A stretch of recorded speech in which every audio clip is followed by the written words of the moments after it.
गृह मंत्री जी अमित शाह जी ने एक स्टेटमेंट दिया। उन्होंने कहा अंबेडकर अंबेडकर अंबेडकर अंबेडकर अंबेडकर, ये कहना आजकल एक फैशन हो गया है।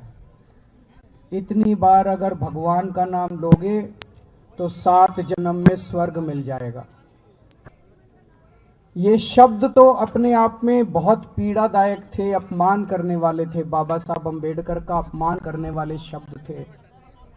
लेकिन जिस लहजे में उन्होंने कहा, जो टोन थी उनकी कहने की, ऐसे लग रहा था जैसे अंदर से उनमें नफरत भरी पड़ी है। जैसे कहते हैं ना, हम कई बार हमारे कहने के लहजे में पता चल जाता है आदमी मजाक में बोल रहा है कि व्यंग्य कर रहा है कि दुख से बोल रहा है।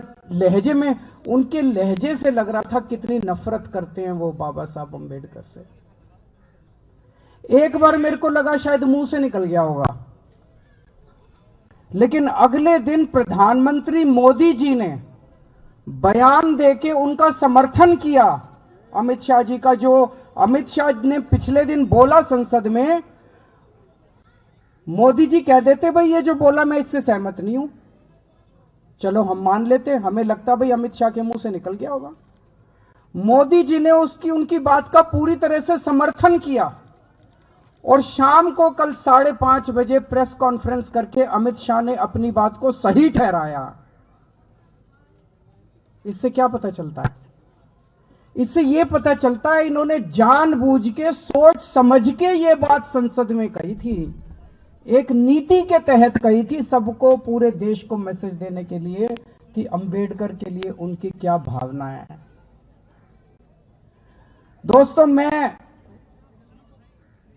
अपने आप को अंबेडकर जी का केवल फैन नहीं मानता, मैं उनका भक्त हूं, भक्त।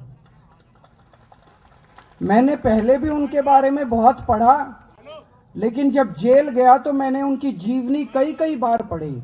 उनका जीवन पढ़ने से बहुत प्रेरणा मिलती है। जितना संघर्ष उन्होंने किया ना, मुझे नहीं लगता बहुत कम लोग हैं जिन्होंने जिंदगी में इतना संघर्ष करके, और एक मामूली सा आदमी कहां पहुंच गया, कितनी ऊंचाइयों पे पहुंच गया कि कोलंबिया यूनिवर्सिटी में ने अभी उनको पूरी सदी का सबसे बड़ा विद्वान घोषित किया। अमेरिका की यूनिवर्सिटी ने, कि पिछले 100 साल में ऐसा विद्वान नहीं हुआ, इतना बड़ा उनको तमगा दिया है।